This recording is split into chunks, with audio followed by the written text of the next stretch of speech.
SEC conference game as they tangle with the Boston College Eagles. And yeah, it's always a big game when Zion Williamson is in it. But this one is special for us here in our industry because we get a couple of Hall of Famers and a couple of guys who go way, way back to practically the same place.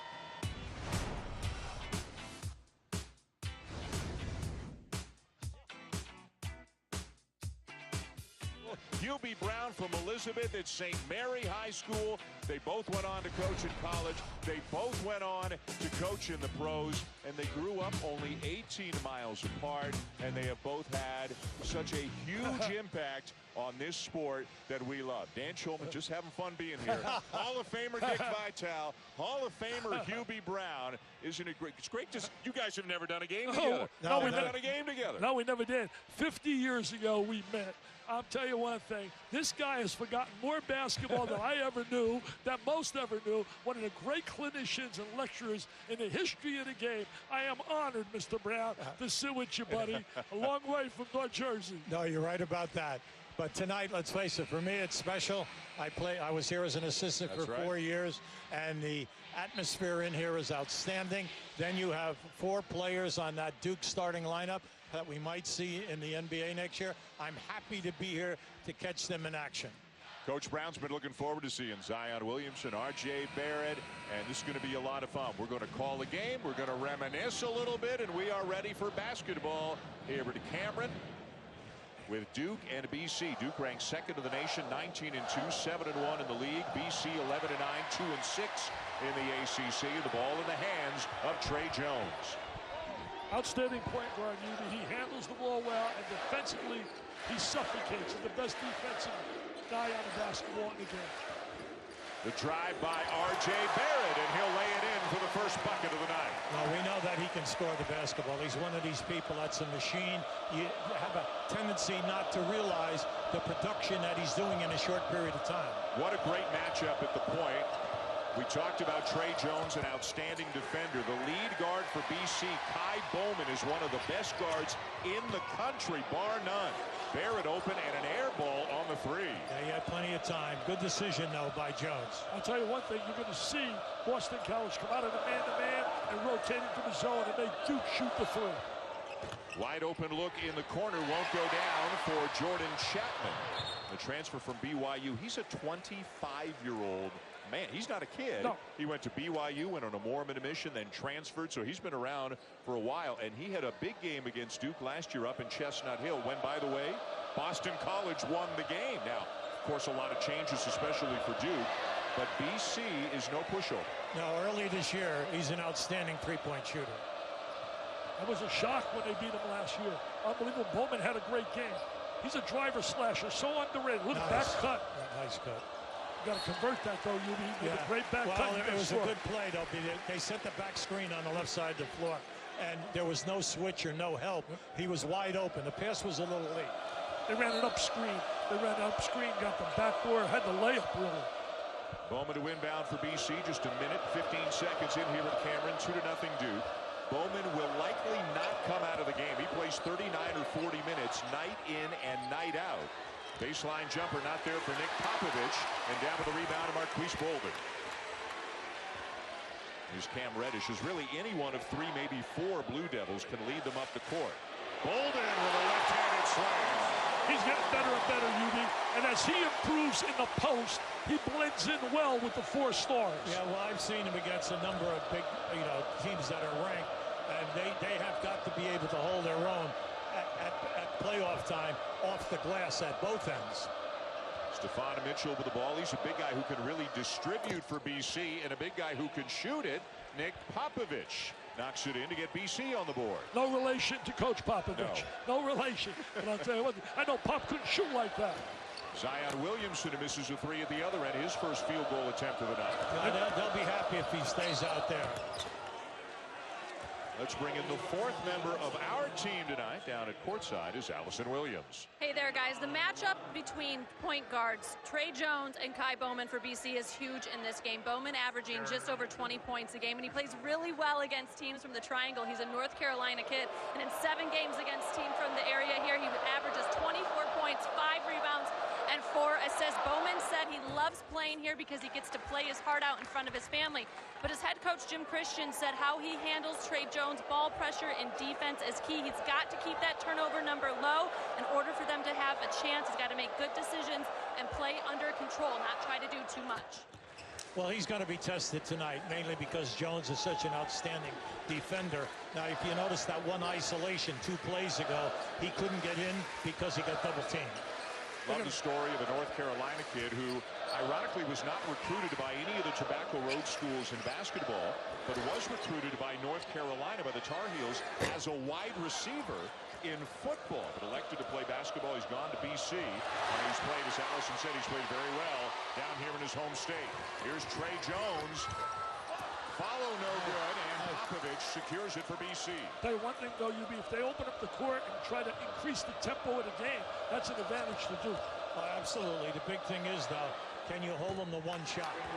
How about this? Popovich came into the game tonight having hit 3 threes all season. He's got two already tonight. He's got 2 already.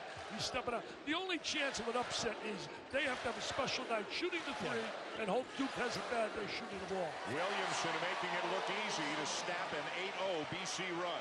See, the first 2 possessions now for him in that right post on the left-hand side, the player's playing behind him.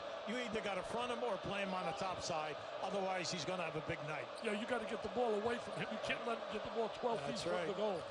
Chapman off his screen. Creates a little space, but he left it short. See, if I'm coaching BC, I'm happy right now because we're getting good looks at the basket. The main thing is can you shoot the percentage? And you're happy because the scoreboard's in your favor. Tied up right now after the reverse by Trey Jones. He's big time. Now, you've seen his brother. How do you compare him with his brother? His brother plays well, look, this is the first time I've looked at him. I would never do that. We all know that this young guy is probably a better defender at this time in his career.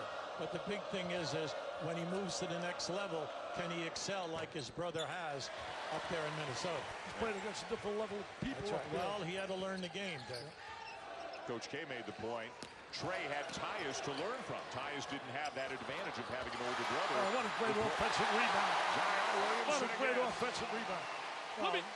Let me ask you this. You've coached a lot of great players. You coached Bernard King, Patrick Ewing, and the list is unbelievable. Lou Hudson, Dan Issel, Jabbar, Oscar.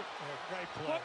What makes a great player like this kid, other than his skills? They're all coachable. They all can play under pressure, and they all accept the accountability of the team. 8-0 Duke run. They're up by 4. Williamson scoring and dishing as part of this run for the Blue Devils.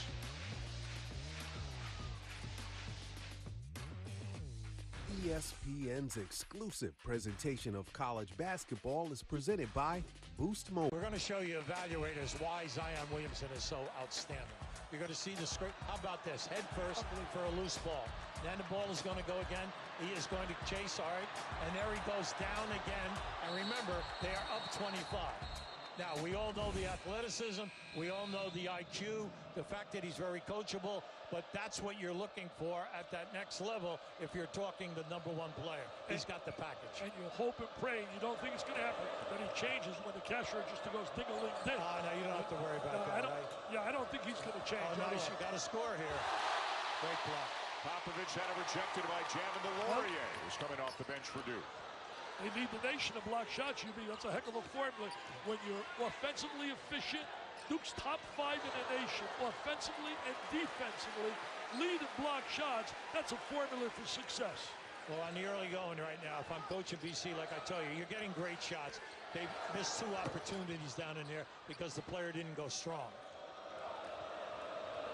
I mean, let's face reality. We got 3-star players against 5s. So the 3 has to play like a 5 for 40 minutes for an upset. Right. Chapman for 3, the assist to Bowman, and right now the 3-pointers keeping BC in the game. The more times that Bowman can get into the painted area, Chapman will open up on the perimeter. And yet they're the 2 guys. They have to score and shoot a high percentage. Yeah, they got to score big. Chapman, no doubt about it. They're zoning right now. Yep. They're staying, man. Matching up. See, if they give you a look. I was watching today at practice. They give you a look of like a 1-2-2, 3-2 zone. Now they can play man or they can play zone. Whatever the coach, whatever the call is. Just keep an eye here now. Combination. They try to match up. I mean, they kids, they believe. They've come in a good attitude before the game. They've lost some tough games, Dan. They've lost some tough battles. Absolutely. A couple of very close losses in addition to a couple of overtime losses, and they've been undermanned at various points this year. Have only had the starting five they expected to have for 6 of their 20 games so far this year. They're missing tabs, averaging 14 points a game. Outstanding freshman. Duke is doing a good job on Bellman. They continue to trap him. He's got to be able to split the trap, either that or get rid of the ball earlier and catch them in the rotation. The first game of 2 tonight, or the first night of 2 of the crossover. Later on tonight, John Shambi is with Stan Van Gundy and Chauncey Billups, Kansas and K-State. Then it'll be the Wizards and Bucks tomorrow. Doris Burke, Jay Billis on that, and Mark Jackson and Rebecca Lobo, part of the Spurs Warriors. That promo came and went so fast, I didn't even see who the play-by-play guys were tomorrow, and they're not on the card because, as always, Mr. Vital, you analysts are taking all the thunder for the Oh, what a pass! What a great! Oh, you're gonna score now! Come on, that's the third one now that they've had an opportunity. Oh, that was a layup, man. That's You gotta right. put that down. Lay it on the glass. Simple. Not big dunk. 4-point turnaround, UB. A 4-point turnaround. In the NBA, you miss a layup, the other team scores within 3 or 4 seconds. I don't care what game you go see, it happens every night. And it just happened here. Yeah. Cam Reddish with a baseline jumper. Duke by 3, 7 minutes in. You know, Reddish is being charted by many people, top 5 pick in the NBA draft, as well as Barrett and certainly Zion. As good as Barrett is getting down. Once he gets to that foul line area into the paint, they run right at him, and they're not going to let him get to the rim. Right. So now he's either got to pass earlier or even stop and shoot the jumper and stop being totally unselfish. R.J. Barrett, the leading scorer in the ACC. Zion Williamson, the second leading scorer in the ACC. See, got to make that. Got to make that look. Good execution. Well coached, UB. They got some good stuff going on. Come on now. I watched him today in the shoot-around. Excellent coaching. Terrific preparation. See, they're in that 3-2 zone again. You can call it a 1-2-2, but it's a flat 3-2. But you cannot continue to let this guy get the ball. And a lot of teams want to see if Duke can shoot over the top. They'd rather have Duke shooting than driving. That's the guy, though, if he heats up, can be really dangerous from beyond the arc. Yeah, he can shoot it. He started the game against St. John's, knocked down a couple of big threes. He's starting to feel himself being more confident. He struggled out of the gate this year with Duke. He's a talent, though. 6'8", long arms, good lateral quickness. Oh, nice move. He created an opening for his teammate. He created an opening. You know, he was recruited by Alabama for football. 4-point lead for Duke. Thanks to the timeouts called by NCAA coaches this season, Infinity is making a donation to the American Cancer Society. This is an Infinity timeout for the win. Learn more at infinitytimeout.com.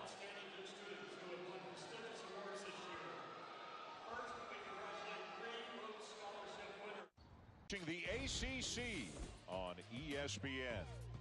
Welcome back to Cameron Indoor Stadium. This is one of the unique vantage points. We're up here in the crow's nest. That's my hand. There's Hubie and there's Dick. Dick working on his free throws. We are high up above the court here. Very cool place, very unique place to do a game with a couple of Hall of Famers. That's all. Dick Vitale and Hubie Brown. And you guys were reminiscing about when you met way back in the day at the 5-star basketball camp. Tell people a little bit about that. Well, 5-star. When you hear 5-star, you think of Howard Garfinkel. I know he's up in Hoops Heaven. UB, I know he's excited knowing that we're both here together doing the game. UB was a great lecturer at the camp. In fact, I stole all your stuff, UB. You're the lecturer. I didn't tell you. I used to write all that stuff down. I'd like to steal him, though.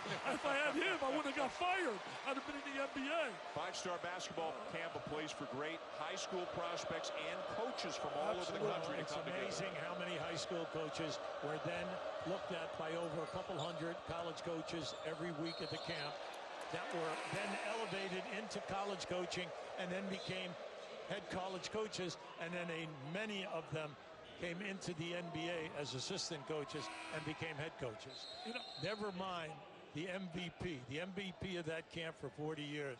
It's a who's who and what's what of NBA performers, Hall of Famers, All-Americans, and then a lot of guys who missed out because of extracurricular activities outside of basketball and school, who should have been at that level. But it was a tremendous competition, not just for players, but for coaches. And amongst coaches, New Jersey was well represented. Not just you two guys, New Jersey was very well represented. Well, Mike Fratello, Richie Adubato, the names are unbelievable. Rolly Massimino. I mean, those names are magical. Hey, North Jersey, produced a lot of great players. Jack White meets Kai Bowman right at the rim. Oh, look at that speed. Look at that speed and agility. We're talking 285 pounds, 6'8". Unbelievable. See, the big thing right here is now that's his third shot block where you could have laid it up off the glass and not had the shot blocked. Yeah, okay? By going for the dunk, they've had 3 blocks in that situation. So give Duke a lot of credit because you brought it out, Dick, earlier. They're one of the top shot blocking teams. They lead the nation in block shots. You and I were talking about if Duke has a little Achilles heel, there it is right there. The free throw line, they shoot 67% as a team, and their 2 stars, when you talk Barrett and Zion, are both under 70%, Ubi. Very big point, no doubt about it, because when they get to the playoffs, it's going to be crunch time once you get down inside of 5 minutes. These are your 2 key guys offensively. They're going to carry you. And then if people put them on the line with the foul, they have to step up and make the pressure shot. 1 of 2 for Williamson. Duke, which trailed 8-4 early, now leading by 7 as we near the midway point of the first half here at Cameron. Chapman was open, couldn't get the shot off. You got to look to score, son. You got to go. Popovich from 15 can't finish it. Williamson a rebound.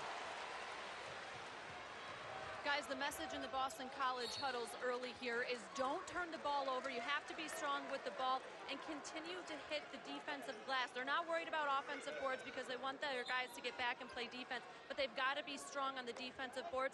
And also, no uncontested shots and shoot around. Remember, Cam Reddish was represented by the red jersey. He was the only one wearing a red jersey, which means don't leave him for a second. They reminded him of that.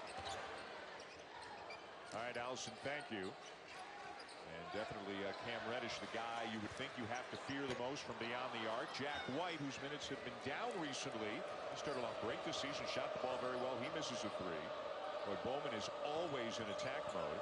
This is Chris Herron Jr., number 4 for BC. His dad, of course, a terrific player. Popovich, no, and another board for Zion Williamson. They got away right there with an offensive foul off the glass. Loose ball foul.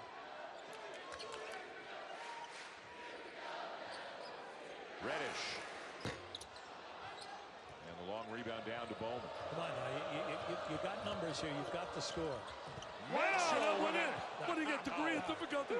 You teach that? You teach that, He UB? can't make that shot in his driveway. At home, he can't make that shot again. With nobody guarding him, he couldn't make that. Hey, that's Hail Mary at its best, baby. Stephon Mitchell with the bucket, and BC back within 5. Reddish wide open. Well, a couple of breaks for BC, as Allison just told us. Reddish was the one guy they were worried about. Well, just think about it now. They keep getting the numbers, but they've got the score. The follow is there as Mitchell scores again. Nice trail guy by Mitchell. That's right. Did a great job trailing the play. Comes in with a good score. I tell you one thing, they're not intimidated by that Duke jersey. Not at all. Not at all. They're doing a very good job getting the ball out. Now you have to convert in those 3-on-2, 4-on-3s. Just drive it to the paint and either kick or go all the way. Left-handed layup. Jones not there. Bolden trying to go over the top, and it's BC ball in transition. There you go. Won't stay down for Bowman, but some really good looks have not gone for BC. They could easily be leading this game. Well, he took a good shot right there. They teach you in terms of in transition, you can pull up at that foul line and make that, and he probably makes that shot. So that was good opportunity, good shot selection. Didn't go down. Well, that's there for it. Now, you see they're fronting Williamson now when the ball goes to the left side in that zone. Yeah, out of the zone, they're trying to beat him down, chasing him to the outside. Trey Jones misses a 3. Bolden keeps it alive, but it belongs to the Eagles only briefly, as a travel is called on Popovich to take us to the under 8 media timeout. Kai Bowman, their leading scorer, a 20-point-a-game guy, has yet to score for BC. Well, but look thanks at to Stephon Mitchell and that. That's an acrobatic shot right there. Bowman hasn't scored, and also Pons didn't score in the first half against Trey Jones. Trailing by 7 on ESPN2. Dan, Dick, QB, back to y'all. All right, Chris, Sean, thank you very much. Michigan State haven't lost 2 in a row as well. Let's take a look now at who's flipping the switch. Brought to you by Boost Mobile. Take it away, Allison. Yeah, Dan, Trey Jones continuously flips the switch on defense for Duke. You look at this game Saturday against Shamori Pons in St. John's. He came into the game averaging almost 21 points a game, and that first half, he was held scoreless. He ended up having 5 turnovers of the game, finished with 11 points, well below his season average. And Trey Jones locking down Kai Bowman here today for BC, who averages over 20 points a game. He is held scoreless so far in this one. If you can shut down or contain guys like Shamori Pons and Kai Bowman, you are a pretty good defender. Well, Nolan Richardson said years ago, he's in the Hall of Fame in Arkansas when he won the national title. I believe it was 94, in fact, to beat Duke. I would say this, when he was in Arkansas, he said, if you can cut the head off of the point guard and really make him struggle, you really affect the rhythm and the timing of a team offensively. QB, best defensive point guard you've ever seen. Best guy to lock a guy up. There are a lot of guys in that category. There's one I love, Jason Kidd. Well, Jason Kidd was outstanding, but there's so many, it's hard to just pick out a couple of guys. Here's a tough turnaround for the baseline that goes for Jarius Hamilton, a 6'8 freshman from Charlotte, another North Carolina kid playing here at Duke tonight. Nice baseline jumper. He squared his body well, had the shoulders. I'm hearing you lecture right now about squaring your body to the goal, the release, the rotation. Blue Devils have missed their last 7 field goal attempts. Reddish. Oh, he walked. Yes, he did. He walked. See, the top 3 guys in the zone, it looks like a 1-2-2. It flattens out into a 3-2. The only time they've only messed up twice where 2 guys are on the ball. That opens up that right corner. See, but now they've made an adjustment, and then they're definitely holding Duke to almost 1 shot attempt. Get it and get it out. They're 1 for 11 shooting a 3 right now. Duke out. Shoots 30% as a team. And they're taking Bowman at the point of that zone and flattening him in the 3-second area. And he's a terrific rebounder. Boy, Popovich looked like he had a little bit of a lane there, but he lost the handle. Yeah, he tried to go with one hand. You can't do that in traffic. Barrett in traffic, muscles it up and draws the foul. This is very similar to Saturday sitting here. St. John's played them tough for the first 16 minutes and a half, and then it was a spurt by, well, he scored 10 straight points. Mr. Zion. R.J. Barrett at the line right now. Got some great college basketball action to come in your way on Saturday, including the top 3 teams in the nation at 4 Eastern. Number 1 Tennessee. The Vols have won a school record 16 in a row. They will take on the Florida Gators. And then the Sonic blockbuster, 6 o'clock Eastern, Charlottesville. Number 2 Duke. Number 3 Virginia in a rematch of a great game they had here a few weeks ago. Both games are also available on the ESPN app. What do you think of Tennessee? Well, I love Tennessee. Tennessee team, one of my favorites. I think they're going to go to the Final Four. I love their toughness mentally. I like their balance. They got a great 1-2 punch in Schofield and Grant Williams. Popovich again misses from in close. He can get that shot every time, every single time. Now, to me, the upset of this first half right now, your high score for Boston College does not have a point. Right. And they're right now in the ball game without a point. Now, this is a very dangerous time for Boston College. Right now, these 5 minutes. But here's what I like. He's not turning the ball over. He's not being selfish. He's trying to get the double teams and set up other people. Nice drive right there. There you go. He went right by Zion right there. It was a switch up atop, and he knew there was a switch, and he said, I could beat him off the bounce, and he did. He had 30 points last year with the BC win over Duke. He had 44 points this season, New Year's Eve against Hartford. At 37 against Florida State, a big win. Boy, Bolden had 3 cracks at it.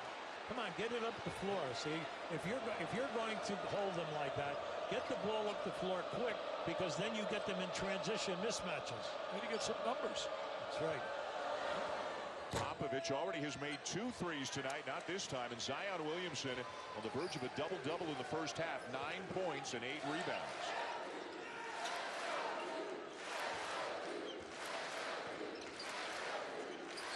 See, Bowman's going to flatten out by the ACC. He's a rebound. He leads them in rebounds. 7.8 rebounds a game. He's 6'1".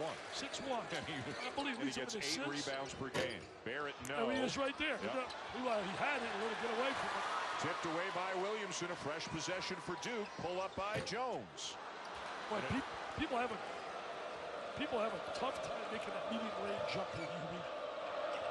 I just marvel at a guy who plays 40 minutes, has the ball in his hands the whole game, rebounds like he does, distributes. Oh, Popovich might have gotten away with one as he knocked down Zion Williamson. I think when they're going to win, they're going to understand. All you got to do is throw the ball into him. Yep. He'll get within 3 feet of the baskets every time. Yeah, they're not defending him very well. That's a no. Another offensive foul. Yes, sir. Good call. This referee has made 2 excellent calls. Yes, sir. Very good call. Brian O'Connell making And a lot of times on the road, you don't get that, Dick, as you and I both know. I know you're always easy on the ref, Shuby. I watched you on the sideline. You were so easy. Darryl Garrettson was one of your favorites. Oh. A little Zion embellished that up a little bit. Or should that have been an out? Good no call on that play? No, to me, I didn't want to say it at the time because we were talking. That should have been a foul. It should have been an offensive foul? Absolutely. Yeah. All right. Absolutely. Nice little curl move right there. And an air ball from Chapman. The last Duke foul, by the way, was on R.J. Barrett. His third. He has gone to the bench as Williamson is fouled on the drive. You know, it's really impressive, his handle for a big guy. He really handles the ball exceptionally well. Timeout on the floor. BC giving Duke all it can handle so far here tonight at Cameron. ESPN's exclusive. Duke is a 30% three-point shooting team. They're 1 for 12 today. Can you win a national championship being 1 for 12 for the three? Well, certainly not in a national championship game, but they're capable of scoring in many ways. But I agree with you. If you're going to play them, I like Gonzaga and Tennessee. I really do. I love Duke, though. You got to like their talent. But they really have an Achilles heel set about shooting the three and also the free throw line. They shoot under 70%. And you know the games, as Yubi said, are going to be close when you get to play other quality teams in tournament time. O'Connell, a very good shooter. He'll miss it, though, and Duke now 1 for 13 from beyond the arc. And look who got the rebound. Look who got the rebound. Well, he's averaging close to 8 rebounds a game. Terrific. Yeah, you have to give him a look. This guy is a terrific athlete. You're going to call his games at the NBA level. Oh, yeah. Well, he can play the 1 or the 2 for you, depending upon how big you are up front. But this guy can score. Remember we said now, why? He's not trying to dominate. Right. He's letting all the other guys get great shots. He's sucking up the defense. Now it might be his time. Well, he's patient. I like his patience and his poise. And he right there knocks down that big three. Right. And he shot it under control. There was no force. So I think it's a bad shot right there.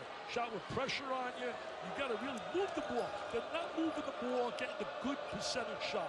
I just think about this, how poorly Duke is shooting on. Wow. Are you serious? Come on now, we've been waiting. Wow. Now, he's opening up now. Wow. And he's making it look pretty easy. He was on the Wooden midseason top 25 list. They came out with a new one today. He better be on it. Knocking it down to 20. He's not on that list. That's really sad. Now, I think he gets hurt a little bit by their overall record. That sometimes the teams with all, the great records, but if there are 20 better players in the country than this guy, and all 20 on the list are great, but I'm telling you, folks, if you have not seen Kai Bowman, this guy is a stud. He is really special. He doesn't have the kind of help either that a lot of teams have. Almost banked that one. You don't know if he meant to. The follow by Jared Hamilton way too strong. Let me tell you this. Getting after it. They're on hustling right now. Yes, they are. They are on hustling Duke right now on the glass. If you're coaching Duke, you're upset because no second shot opportunities at the offensive end while you're missing all of these shots. Unbelievable what they're shooting. Reminiscent of the Texas Tech game I did earlier this year. They had a horrendous day shooting, and then all of a sudden the second half was taken over by Trey Jones. Bowman the kick. Hamilton baseline wide open. You got to make that. Reyes. You got to make that. Let me ask you this mentally, You've coached so many games and been part of the game. Do you think psychologically there's a little problem that Duke might be looking ahead with Virginia and Louisville coming up? Now that to me is always an easy cop-out. They should be worrying. They should come in here tonight ready to tear these people up so that the second unit gets a lot of minutes in the second half. Keep an eye on this move right here.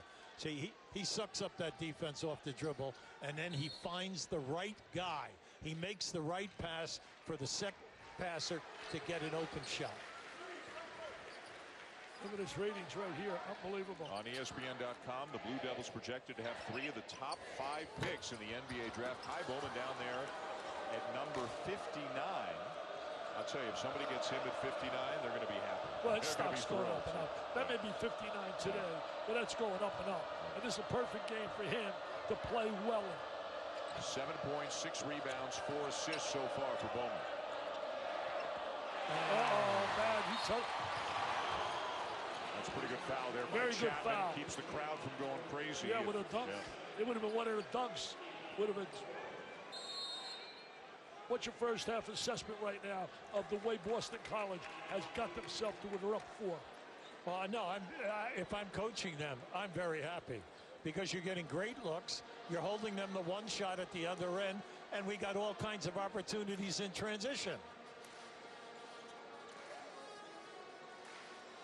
Well, I think most would agree a surprising score at this point, almost at the end of the first half, at a BC on the road, up by 4. Yeah, unbelievable. Hey, I labeled you Mr. Analytics before they all talked analytics. I want you to tell the people, you were the first guy that charted, for example, deflections. You were also a guy that charted every offensive possession, so your coaches had to come to you and say, this is working, that's not working. Am I right?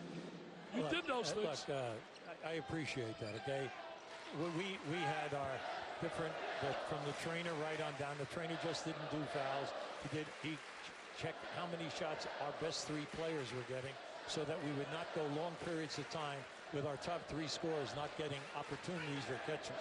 What about deflections? Why was that important? No, the deflections came from Rick Pitino when he joined us with the New York Knicks because he started that at Boston University. Oh, wow. And then it became a major part of our defense. A steal and a bucket for Reddish and the Blue Devils right as time expires in the first half.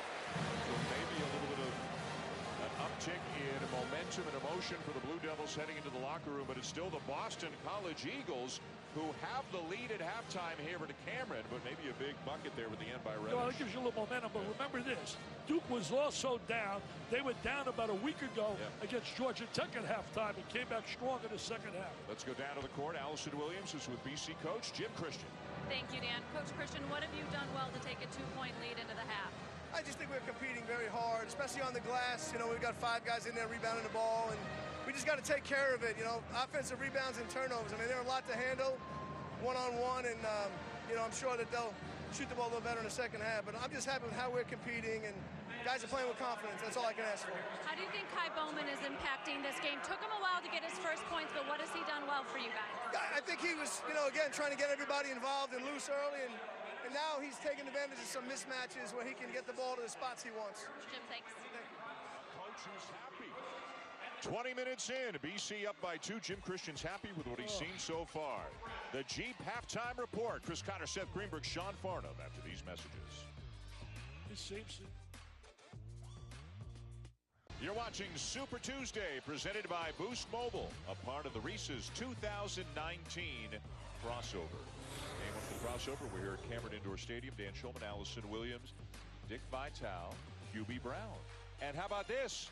Boston College leading Duke by 2 on the road, heading to the second half, trying to pull off the upset here in Durham. Well, Hubie Brown goes back a ways here in Durham. He was an assistant coach under Vic Bubas and Bucky Waters from 68 to 1972. There's Coach Brown on the sideline, and I think that was there's Dean Smith in the background. That's Dean in the background. Yeah. Wow. And then Bucky is talking to the left of that picture to Robbie West. That was the last. We used to play Carolina here in here. We would play them the last game of the year. Yeah. Robbie West in his senior year hits the big shot, and that was really a great team because that Carolina team went to the Final Four. Folks, the memory this man has is second Unbelievable. to none. Are you having fun being back here in this building? No, come on. This has been a lot. We've seen a lot of great people from the old days. Stealing money, as you say. And I agree, we're stealing money. Hey, Bucky Waters, he does a great job at our V Foundation as well. A terrific guy. Also, Chuck Daly was on your staff with Vic Bubas. Wow. Chuck Daly and you? Yeah, wow. Freshman year, my first year, I was freshman coach. Chuck was the assistant, and Vic Bubas was naturally the master. They've been to 3 Final Fours, lost in the finals a couple times, but Vic retired. Chuck gets the Boston College job, and then Bucky, who was an assistant here for 6 years, comes back from West Virginia, very successful, and takes over the Duke program. That's how Bucky arrived. How similar back then, Hubie, was it to the atmosphere now, the students? I mean, obviously, Coach K has built up the program. The success level has been unbelievable. But it was a very good program back then as well. Listen, So Vic Bubas had an incredible run. Yeah. He's one of the top coaches in the country. When you go back over his program, when he took it over, coming from North Carolina State, his first big recruit was Artie Heyman. Oh, wow. Out on Long Island, who became an NBA guy, ABA guy, and that turned everything around for Vic. I thought Vic stepped out of the coaching profession too early. He left so early. Cam Reddish with a bucket to get it started for Duke here in the second half. They are tied at 30. A miss by Popovich, who has had so many looks in around the bucket, but is now 3 for 11 from the floor. I'll tell you, the first 5 minutes at the half are really going to be special here for Boston College. They got to contain him. Here's where Duke is usually outstanding, coming out of that locker room. All right. Now, if you're coaching right now, you went in at halftime and you said, hey, Barrett is 1 for 6 right now. We've got to get him involved. And that's what you like to see when one of your top players takes the ball and gets you the three-point opportunity. Which he converts on. Let's go down to Allison. Well, guys, Mike Krzyzewski told us before the game his #1 concern for his team was that they had energy and effort going into this game, that they weren't looking ahead to Virginia. And the #1 concern at the half is that Boston College is playing harder than Duke. That's what associate head coach John Shire told me. He said they're beating us to loose balls, they're beating us on the rebounds. The other thing is, offensively, obviously, they've struggled to shoot from 3. Shire said it's because we're standing on offense. We're not moving around enough. We have to start moving, creating shots to the rim, and kicking it out. Some hustle from Zion Williamson at one end, and a 3 for Cam Reddish at the other. Boy, they need the T.O., baby. The Cameron Crazies now are going wild. Here comes that spurt we're talking about. Unbelievable. This is Duke at its best, coming out of that locker room.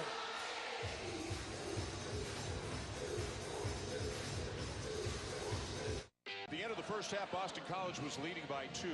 Why? Well, one of the big reasons, of course, Duke went 1 for 15 from three-point range in the first half. Big numbers in the first half for Zion Williamson. Kai Bowman got it going late for BC.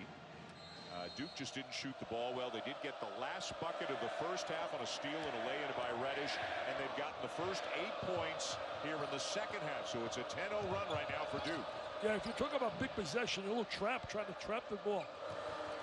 Perfect attack for the trap. Bring the ball to the foul line, go opposite, diagonal, great execution. See, the next time out, you tell that kid, will you please go all the way to the basket? You had a layup. That's one of the hardest shots to make halfway. We call that the midpoint jumper. Stephon Mitchell with the assist. Jared Hamilton with a bucket to snap the 10-0 run. There's the zone. Yep. Bowman's going to back up. He becomes a rebounder in there. Oh, that's tough. Nice slide. See, they played him tough. The big guy was behind him, and the other guy dropped in front. And a travel by Mitchell. Can't give these open.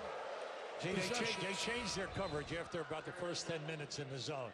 You're going to see the lob pass down and say, you notice they have him sandwiched right there. And that's what they have to do. In the last 10 minutes of the first half, they fronted him quite a few times, which discourages the pass. But then he had inside rebounding, and he had 10 rebounds at the half. Yeah, because he's hustling. He's the one guy hustling. Yeah. Duke was out-hustled in that first half as a team. Williamson with a rebound and a putback. He always seems to be in the right place. He always seems to be in the right place. The wide body with the great bounce off the floor. The 9th double-double of the season for Williamson, who in his last 4 games, guys, coming into this one, shooting 79% from the field, and the big reason why, plays like that, rebounds and easy putbacks around the rim. Well, he and Barrett, the only 2 in the country, as a tandem. He got bumped. He got bumped.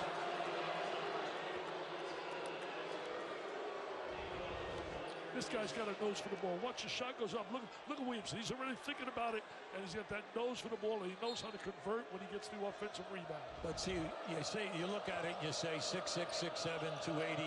The main thing is that he can play the glass in the paint, and it's an easy shot for him. The rest of these guys struggled in that area. All right, Hubie, so let me ask you, you've seen as much basketball as anybody out there. As you said, he's about 6'7", 280. He's a phenomenal athlete for a guy his size. 2 questions. 1, which is the tough one. Is there anybody he reminds you of, which is the classic cliche question? I think he's unique. Yep. Because also the fact he's left-handed. All right, that you put that size in there. Most of the guys like that are right-handed guys. Well, the left-handers always have that half a step, a little advantage. The big thing is that he keeps working. Now, in the NBA, can he play small forward and then run and guard those big scorers? Right. Small forwards, can he play the backcourt? Well, that's very questionable out of two. But he's a power forward, small forward type of a guy.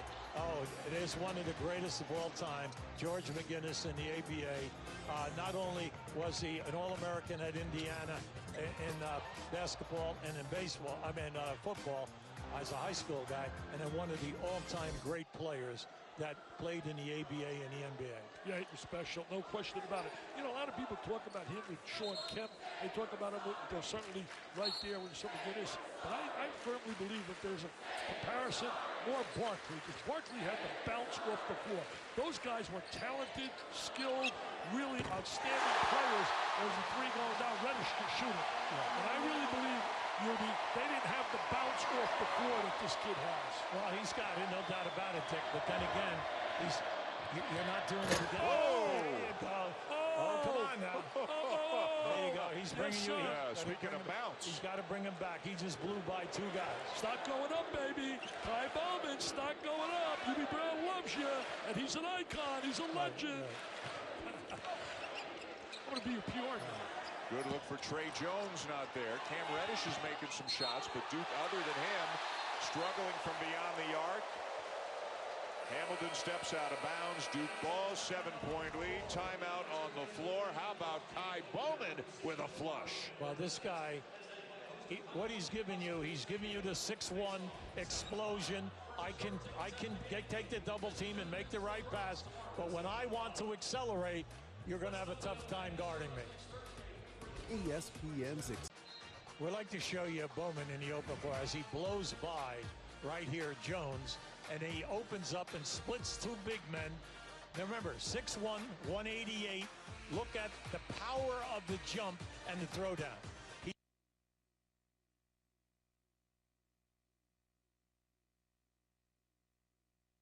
If you've been watching closely, with Duke pressing full court, then trapping him, double teaming him, he's the only guy who can handle the ball and make things happen for Boston. Yeah, he's playing really the entire game.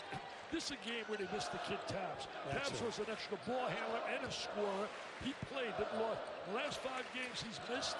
He played in 1, and they won the game. He played 28 minutes, and they beat Florida State in that 5, but he hasn't played since. Corner 3 for Trey Jones to extend the lead to 10. Yeah, they're giving up possessions. They should have had the ball. They turned it over, Boston College, and Duke made him pay for it. Look at Jones now getting over the top of that screen. He bumped him, though. You got to blow the whistle.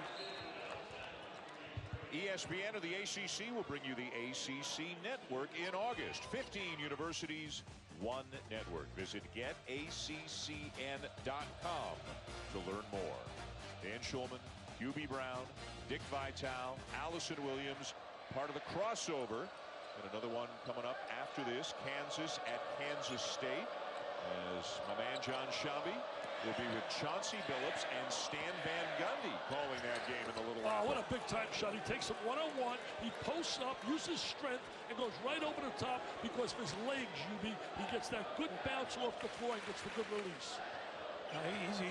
Look, we know he's got a football build, and he's an outstanding athlete. The thing I like about him is he's under control. And that's so hard when you are the guy that must control the game and then make everybody else get open.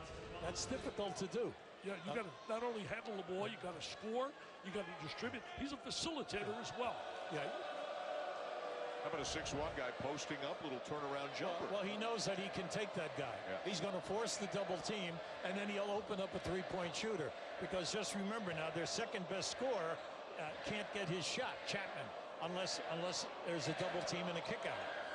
A little bit strong in the jumper. Williamson skies above everybody for his 14th rebound of the night. Wow, he made 20 rebounds tonight. Very quiet 22. Yes. We haven't seen a big dunk, an explosive play yet.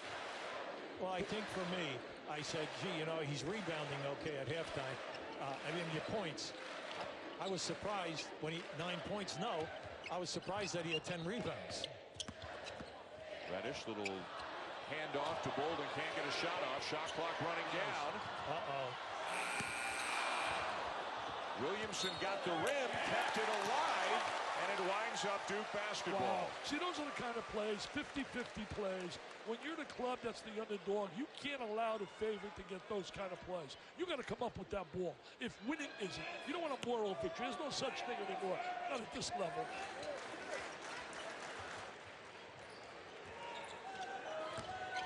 Spinning is Barrett into lots of traffic, follows it and draws the foul. That's a bad shot right there, totally out of control.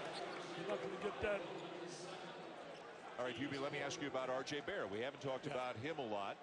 He came in as the #1 incoming freshman in the country. Zion Williamson's had an enormous season. Most mock drafts still project Barrett as the #2 pick. Not just tonight, but from what you've seen watching games on TV, what do you see from Barrett? Yeah, well, what I was looking for is, can he go to his right? We know he's left hand. Can he go to his right and beat guys, make the play in traffic if he gets double teamed? Now, in the first half, he was struggling. He was 1 for 6. The zone kept him out of any really good looks. Now, once the transition is happening now, let's see if his game will come to life here from now to the end. But he has basically been a non-entity here because you're talking about a guy who gets you over 20. Yeah, Duke has the only team in the country with 2 guys averaging better than 20. Williamson and certainly Barrett. I say, though, you have to worry about the 2 of them. They only shoot 30 and in the 20s on the 3 ball. And then both of them are shooting in the 60s on the foul line. That must improve as they run through their next 6 games, which is probably one of the toughest parts of their schedule, then the 2 tournaments. Yeah, how about how about the back end of the ACC schedule for Duke? Here are their road games the rest of the way. Virginia, Louisville, Syracuse, Virginia Tech, and North Carolina. Oh, yeah. Now, come on now. But let me say this. Let's get this straight right now. Do you think anybody's feeling sorry for Duke with those 6 games when you've got 3 players? When is the last time a team had 3 players that'll probably go in the top 5 of the draft? I can't remember the last time I had 3. I know Kentucky had Davis and Gilchrist, but I don't remember 3 in the top 5. I mean, that's unbelievable. So nobody's feeling sorry, Mr. Schulman. Nobody. I was not implying that. I was just giving the facts, man. Just giving the schedule. Dan and I are just doing the game. You brought that up. Okay. No, because really, people don't want to hear about feeling sorry for Duke. They're loaded. Look at the best starting 5 in basketball. Would you trade that starting 5 for 85? I think they're the most talented starting 5 in the country. But we don't. A lot of teams could win it all. They can be beat. Oh, Gonzaga, right? Tennessee. Yep. I mean, come on. On a given day, Michigan State, when they're playing well, not like they're playing lately. They're all capable. Luka Kraljevic into the game for BC now. Bowman to Heron in the corner. And the former walk-on who was awarded a scholarship at the beginning of the 2nd semester knocks down the 3. Oh, Reddish with a nice crossover move there, getting by a defender, but he draws the foul. Not just a standstill shooter. Heron right there with that 3. I know his dad's going to be proud of that. His dad had some problems. He only played 1 game, like a half, with Boston College. Then went with Jerry Tarkanian. Had some problems up Fresno State in terms of drug tests, etc. It's been documented, but he's done a phenomenal job with his life. Absolutely. And now he goes around the nation and try and inspire and motivate people to make the right decision. Chris does a terrific job. Listen, he was an excellent player back at that time. Absolutely. While his life was having trouble.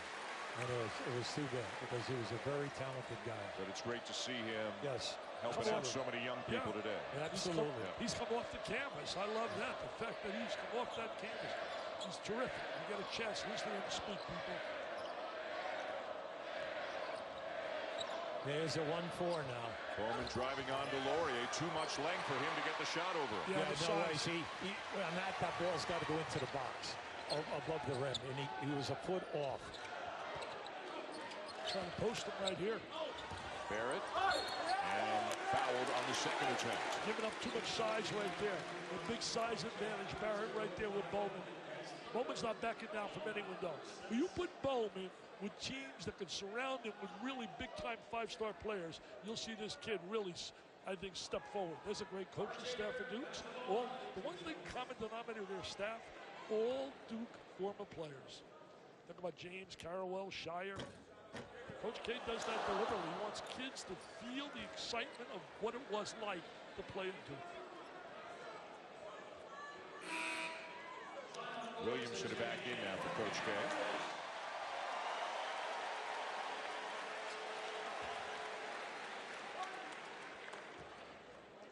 Duke has the top 2 scorers in the ACC when you talk about Barrett Williamson and Bowman's right there. 13 now for Barrett, and the lead is 11. Well, he's got a quiet 13, I'll tell you. Real quiet 13. Yeah, but it's all happened here in the last 4 or 5 minutes. Well, like you say, he's 1 for 6 in the first half. Kid has to do too much. Williamson guarding Bowman right now, and he got a piece of it. Yeah, that was not a good play by him. His ego got him. His ego caught up with him. He saw Williamson is coming out playing. Excellent point, Dick. That's exactly what happened there. Timeout on the floor. 52-41. The Blue Devils leading the Boston College Eagles. When we come back, some basketball history, a little history lesson with our 2 Jersey boys. Wait, I didn't know you played for. Our producer Kim Belton, a terrific player back in his day at Stanford, got in touch with our 2 Jersey boys, Coach Vitale, Coach Brown, and asked him who's the best high school player from each decade. And in consultation with Hubie and Dick, Will Chamberlain, Lou Alcindor, who Hubie coached in the 70s, Moses Malone, how about Patrick Ewing coming out of the Boston area in the 80s, Kevin Garnett in the 90s, LeBron in the 2000s, Anthony Davis, just an enormous talent. Jabari Parker came out of high school, came into college with enormous height, and could it be Zion Williamson? Who will be the signature player, if you will, from the 2000 teams? I think, you got to look at Anthony Davis right now. Anthony Davis is off the charts. Off the charts. Listen, Anthony Davis is a starting center on the all-pro team for the last 3 years. We're talking about one of the 5 best players in the league. He can play outside. He can post up. He's got a mid-range game. He blocks shots, rebounding. He's in the top 10, shooting percentage, and then he can defend along with all of that. Other than that. And also, hey guys, when it's all said and done, his bank account's going to get like you 2 guys. It's going to go up, up, and up. Hubie, do you have a hunch where you think he winds up? Short-term or long-term? You can't even get into that, okay? It's crazy. Especially when we came over here, supposedly the Lakers have stepped back now and have cut off communications after New Orleans has made a putting forth an offer that the Lakers would not even listen to. Well, let me tell you this. I think the commissioner stepped in. I just can't see players dictating what's happening to all the smaller franchises. Do they have any chance whatsoever? Guys dictating where they want to go, when they want to go. I'll tell you one thing. Whoever drafts this kid is going to love it. He's a box office bonanza as well as skill. I'll tell you what, on the court, that guy dictates where he wants to go and when he wants to go. He's unbelievable. He really is so talented. What I love about him, you heard Coach K talking to us, UV. What a great kid. Isn't it great to hear about a great player being a super all-around young man? Aaron trying to keep possession and eventually turns it over. And here comes Jones. And he is fouled before the shot. Trey Jones is a guy that Coach K in his office looked at you, Hubie, and he said, Hubie, you would love that kid. Well, every coach likes to have a point guard who's special, can guard people. He also plays on the offensive end, so he's complete. Well, you like the fact that he is physical. You can be big and you can be strong, but you have to be physical and show it, along with that quickness and elevation, outstanding. Because at the next level, he's going to be playing against people that big, that strong, and quick. Maybe not as quick as he is, but he's got the left hand. He handles the ball extremely well. And let's face it, he's a young dude. He's going to get better and better. And you hope that wherever he lands, they have an excellent coaching staff that's going to take his talent to another level. There he is on the offensive board. Jimmy just not cute. He loves to play. Has passion, my friend. Has passion. 15 and 15 for Zion Williamson tonight. He's a double-double machine. I'll tell you one thing. Whatever general manager who makes the decision and does it, that's a great move right there. Excellent move. Now, that was a camp move right there. Yeah. That was beautiful. That was a 5-star move. That was well, come on, that was done well. And when he leaves after tonight, he should play the rest of the season with a lot of confidence because he's gotten himself in that painted area against these Duke centers and power forwards easily and gotten off a lot of nice baby hooks and moves. He should come out of this game with confidence. Yeah, he's improving. He's improving. Nick Popovic, a junior from Bosnia and Herzegovina. I mean, solid numbers. The guy averages 14.7 rebounds per game. Well, he's going to score a little bit, too, because right now they need scoring other than Bowman, obviously. And they missed that Tabs kid so much.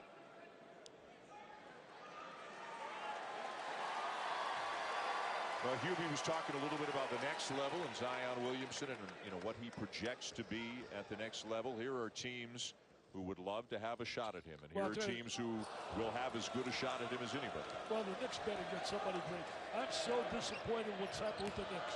They charge major league prices, as I said the other day, and yet minor league basketball. It's an embarrassment. And a block is called. Game's starting to get Bowman away. is still down, Dick. Watch out now, yeah. Bowman stepping in and trying to draw a charge on R.J. Barrett, and he got the worst of it. He did. It's the old story of the angle. The referee on the angle that he has on that drive when that player steps in. They can't afford to lose this guy. It's also his 4th foul. Keep an eye on it right now. Now, see, he steps in. Now, to me, I would be up off the bench and I would have a technical already, all right, because I would want the charge on that call. So does Jim. Jim wants it too. Jim wants it too. Yeah. Not very happy. You're away from home right now. Those calls basically, when they're questionable, you're going to go to the home team. And he might have just gotten teed up. I don't think it was a warning. Yeah, I think it was a technical. And I think Jim Christian is saying I was checking on my player because he was injured, but maybe he said something on his way back to the bench. Well, he had a right on that play. That's from our angle. Remember, it always comes down to angles. You know, watch it right there. See, when a guy, I thought he lowered his shoulder. When a guy lowers his shoulder and puts it in your number, into your number, that's a charge every time. Because that means you're there. But you see, he's injured. He might be injured. You never want to guess on injuries. I'm just sorry that it happened because he's playing a very solid game here tonight. Well, he's a heck of a player. He really is. He better make the all-conference team. The kid gives everything, plays every minute. And there's the technical foul called on Jim Christian. As we mentioned, Kai Bowman almost never comes out of the game. Coming into tonight, 320 minutes in conference play. He's been on the floor for 318 of them. Yes. Unbelievable.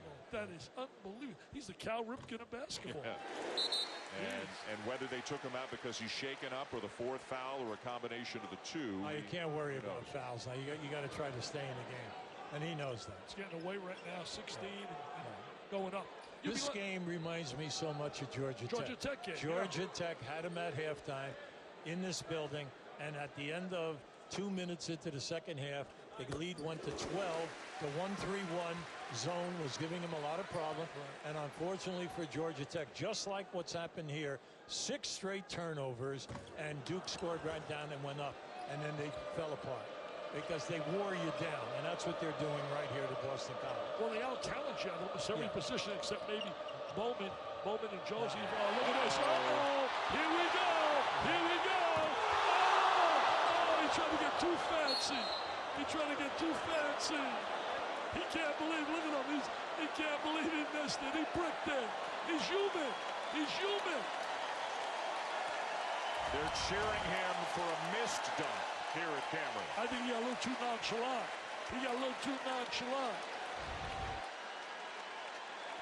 Listen, we've seen 3 dunks here tonight.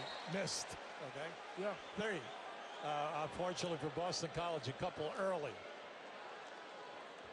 So 47 dunks already this year.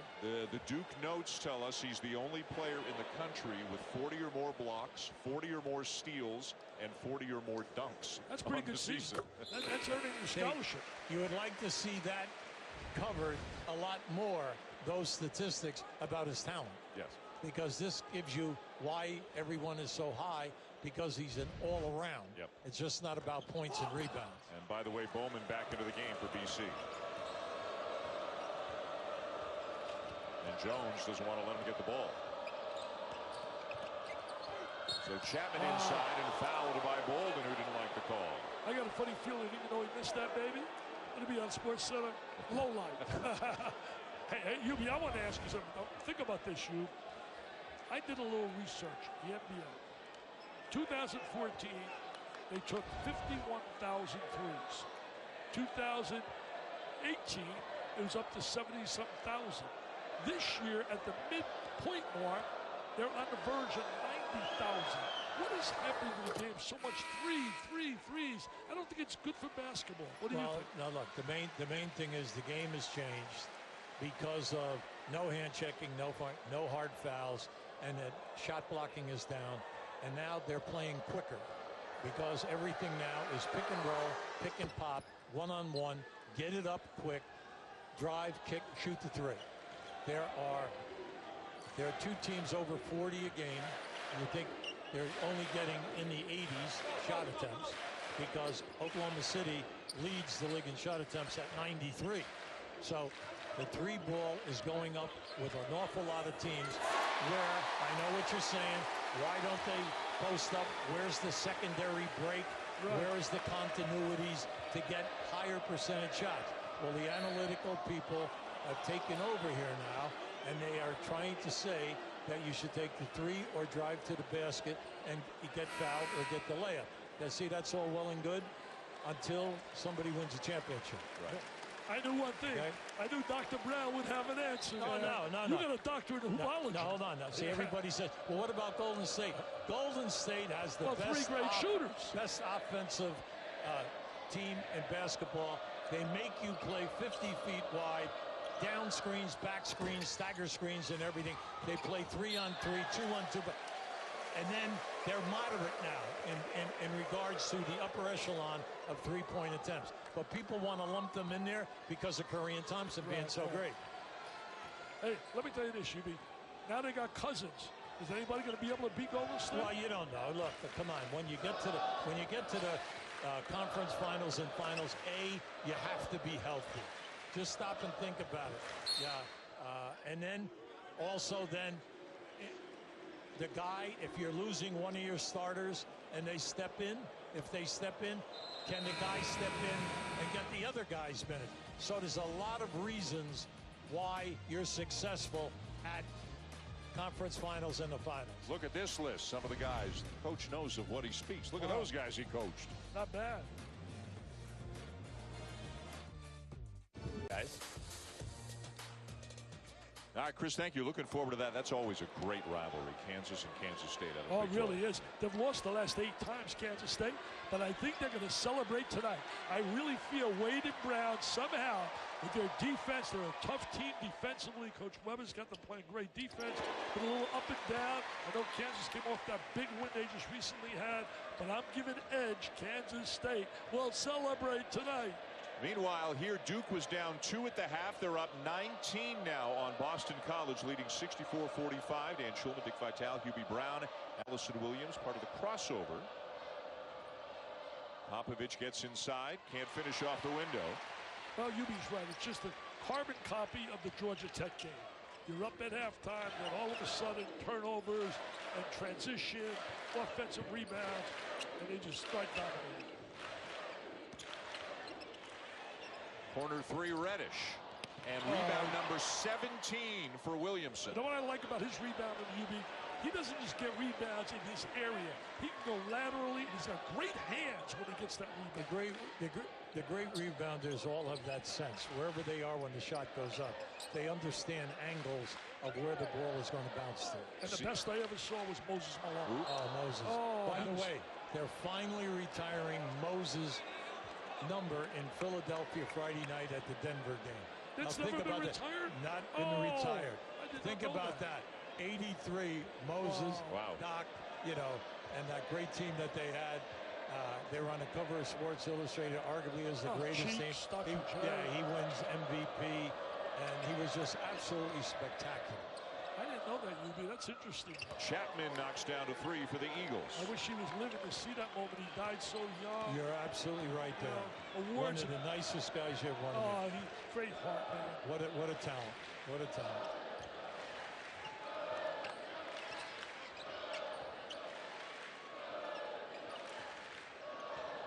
They see a 20-rebound night tonight out of Williamson. Duke showing a lot of patience their last few trips down the floor. Nice move by Bolden. Oh, wait. That is a big man post-up drill at 5-star. Howard Garfinkel's excited. UB's giving a lecture. Hold on. God, how many times have you seen the guy catch the ball there tonight? That was the first time. First time they hit him on the box. Oh, and he knew what to do. And he said, that's exactly right. You know what happened? He watched one of your videotapes. This guy lectures all over the nation. He's impacted so many coaches. I'm going to be your PR guy, man. Come on. Again, Duke very deliberate as they come up the court, up 18, less than 6 minutes to go. 21 points for Cam Reddish, 16 points, 17 rebounds for Zion Williamson. Oh, look out. Uh-oh. Yeah.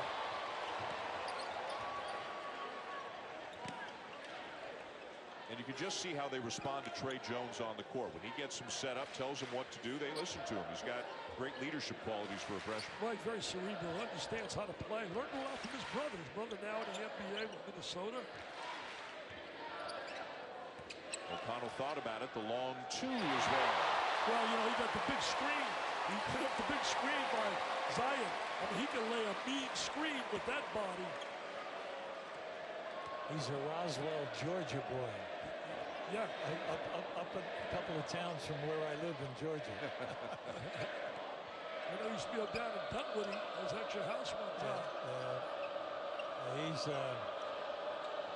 He's been a good substitute for them. They got Reddish right now playing against Bolden. Got that great size. Popovich scores nice over Bolden. Yeah, he's had a nice afternoon. Nice He's going to be okay. I'll tell you what. By next year, he keeps working, gets more confidence from the rest of the season, works hard over the summer. He's going to be a handful in this thing because if you allow him to catch the ball, he has moves. Yeah, he knows what to do. He's got a pretty good touch, too. Reddish trapped in the corner. Yeah, nice play. Oh, and Williamson lost it on the way up. Ball slipped out of his hand. Yep. He was thinking Jam City right there. Was. And Reddish knew where to go with the ball. Nice pass by Reddish. Yeah, really good. Take that double team, right? You don't see a little bit of a scowl on it. He's unhappy with himself. You don't see that expression on his face very often. Well, he's frustrated. He wanted to come down with a big dunk. He's been look. He's unhappy. He's a competitor, man. He's upset. Look at him. Look at that face. Don't be upset, son. Future still pretty bright, you're saying? Oh, I think his stock has gone way off the charts. I mean, think about it. If you're an NBA general manager, how would you not take him number 1? You'd have to go to bed at night. Remember Jordan went number 3? Yeah. I mean, you don't make that kind of mistake. You won't sleep at night. Chapman with a bucket for the Eagles. The clock just keeps on ticking, though. No whistles for a long time here. And Duke on its way to its 20th win of the season. Chapman, by the way, dad was an outstanding player at BYU. Reddish is feeling it. Reddish having himself tonight. He's got 24. He's got touch. See, now there's a guy that very quietly has those numbers that you just said. Yeah. And he's just stayed within. He hasn't. Every time he got double team, he passed out of the double team. See, that's why the NBA people really like him, because he has range as a shooter. Yeah. He's got the long arms, UB. He can play the passing lanes really well, and he handles really well.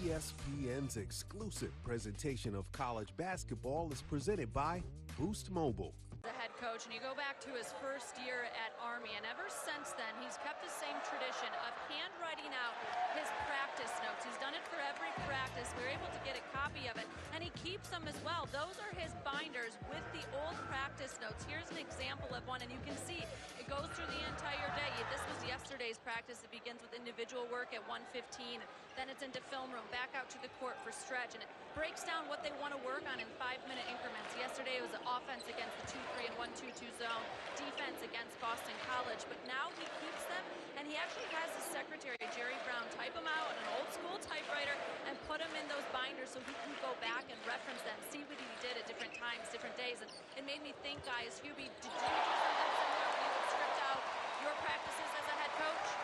You still have some of the old notes from the coaching days? Listen, all the practices are on 5x8 cards. Every coach has it. Yeah. And every guy knows where he's teaching every minute of the hour and a half to hour, so forth and that, as you move through the season. From 2 hours exhibition to an hour and a half, then to an hour once you get to March, and then stuff like that. Every minute of every practice is organized.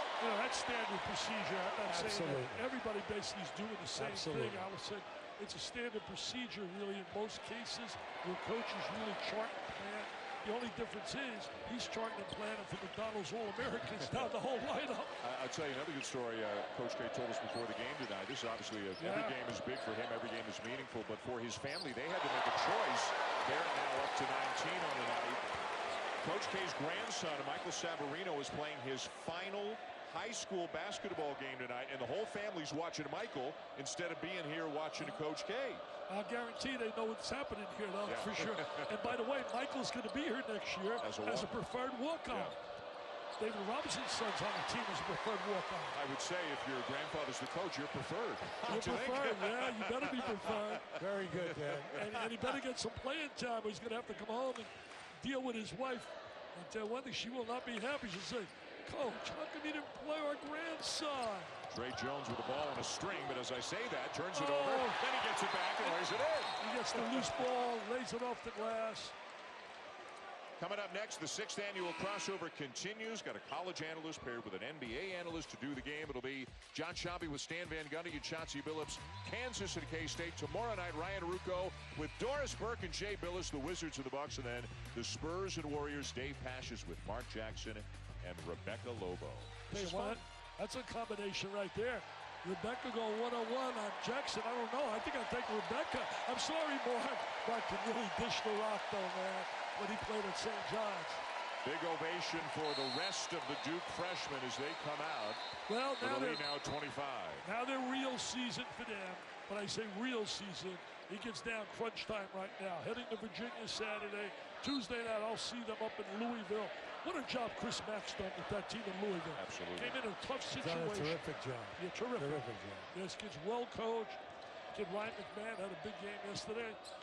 Proud of him. He's from Sarasota, Florida. That Duke-Virginia game is going to be something. The first game here was terrific. Yes, Duke was a little bit short-handed, but they still won the game. And to see what happens this week in Charlottesville, I mean, these are two great teams. They play such different styles, but they're such great programs. Different styles, two outstanding coaches. And the one thing I love about Virginia is their 3 perimeter players. I think they're as good as a trio that you could find when you talk about Guy, Jerome, and Hunter. Tune into Sports Center after the late game tonight. John Anderson, Kenny Mayne. Jay Will joins the show to explain why Zion and Duke are in for some big tests coming up, as Dick and Hubie were just talking about. Plus, Paul George's amazing season and a look at the NFL's off-season power program. I want to simply say, Hubie, it's been a big thrill for me to sit next to you, buddy. Come on, it's a lot of fun here tonight. St. Mary's, listen, Elizabeth, we had the Alabama. man here distributing the time. Dan did a great job. No one got hurt. No one got hurt. We tried to keep our turnover total low, but we did all right. And also, I think the biggest victory, as he had said, Chuck, Hubie and I, 164 years, and we've been able to climb the steps to get up in this booth. I mean, that's incredible. That's a victory in itself. Hey, and speaking for all basketball fans, we hope you two guys keep doing this for many more years. Well, that's very kind of you, Dan. Well, I'll tell you this. A writer asked me, what keeps you guys so excited about what you're doing? And I think the one thing I can say, I said in the article, Hubie and I have been able to do what we've done because we always had a passion and love for the game since the time we were kids. I think you'd agree with that, Hubie. Yeah, there's no doubt about that. We were all influenced at an early age by outstanding coaches. And then as you go up through high school to assistant in college and stuff like that, you then get exposed. And for me, I got my doctor's degree in offensive basketball at Milwaukee with Larry Costello. And we had a couple of guys not bad. Kareem Abdul-Jabbar winning the MVP for the 3rd time in 4 years, and Oscar Robertson at the end, along with Danridge. And that helps.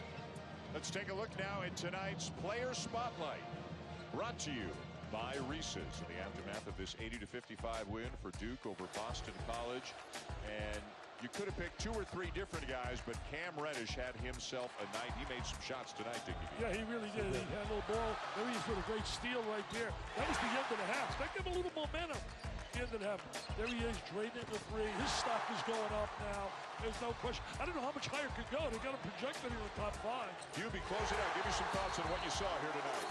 Oh, wait a minute. First, we're going down to the court. We'll come back with Hubie in a moment. Cam Reddish is with Allison Williams. Thank you guys very much. Cam, this will go down as a lopsided victory, but it was a 2-point Boston College lead at the half. What did Coach Krzyzewski tell you guys at halftime? I told you have to pick it up or else, really. So we had to come out here and fight and give it our all. I know he was a little concerned going into this game. You guys might be looking ahead to Virginia. Did you feel that at all? I felt it a little bit, obviously, but we got to come out and just play, really. Trust each other and just play. This is our NBA crossover game, so we've got Hubie Brown as our analyst tonight, along with Dick Vitale. I want to ask you a question about the NBA. Who are a couple guys that you feel like your game is similar to, or whose game you look up to? Paul George, obviously, KD. But at the end of the day, I also want to be myself, and that's that. The guys you play with, how NBA-like are they? You guys already know. I don't have to say much about it. That's true. Their play speaks for themselves. Thanks, Cam. Guys. All right, Hubie, close it out for us. Did you have fun tonight? Oh, absolutely. Yeah. This was a ball. Being with Dick, especially being with you also. But nice to work with you again. It's been a few years. Great to see you again. It was great. You did a great job, Dan. Thank you. A lot of fun being with a couple of Hall of Famers, Dick Vitale and Hubie Brown. For those two, Allison Williams, I'm Dan Schulman for our great crew tonight. Thanks for watching. Kansas and Kansas State are coming up as the crossover continues. But for now, we'll say goodnight from Durham and send it back to the studio.